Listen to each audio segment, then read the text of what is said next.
I was like, this is so insane. This is absurd. Like, I'm an actor. I don't know what I'm doing. Right. It was kind of that, like, how did I get here? What is my life? And and then I started to notice this pattern of men, kind of all coming in with the guard up, the kind of shame. Nothing was being like shown to me at first. It was all protective behavior or detached or trying to kind of control the situation with certain comments or comedy. And so I was meeting them in that space too, because I was like, yeah, I don't know what I'm doing here either, man. We're just here. And then I started to recognize the responsibility I had as the technician, just probably like a therapist or social worker. It's like I have a responsibility to sort of set the entire mood here, give them permission to feel like they're falling apart, give them permission to feel the shame, give them, so it felt like my acting background was coming in handy because I was like, okay, I need to adapt to the different energy that I'm in front of. If a guy is closed off and he's uncomfortable, maybe I can disarm him with humor. Maybe I can disarm him with just self-deprecating comment, like, or just normalizing this and telling him how many people are experiencing the same thing.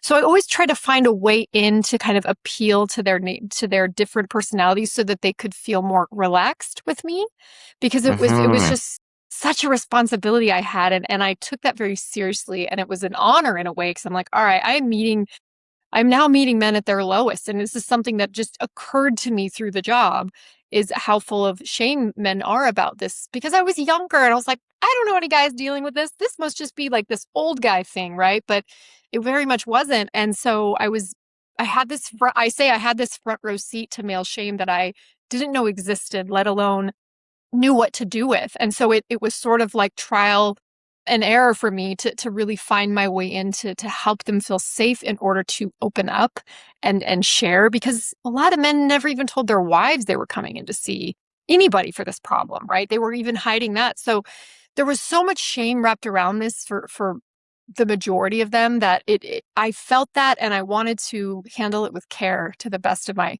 untrained non-therapy ability, right? Like, so yeah. Yeah.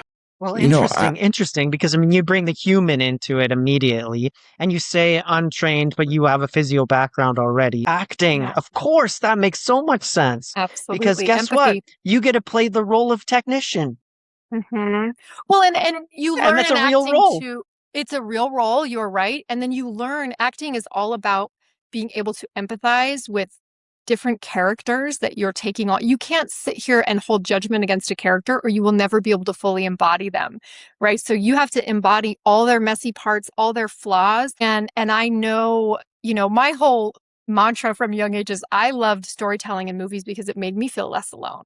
And I thought, okay, well, how do I make these people feel less alone? I don't have a male genital part to relate to them over, but at least I can be human with them and say, hey, it's okay to be, you're not broken just because something in your body isn't working. So it's just like I pulled in all these skills from all these different things that I had to sort of be there and hold space for them the best I could. yeah.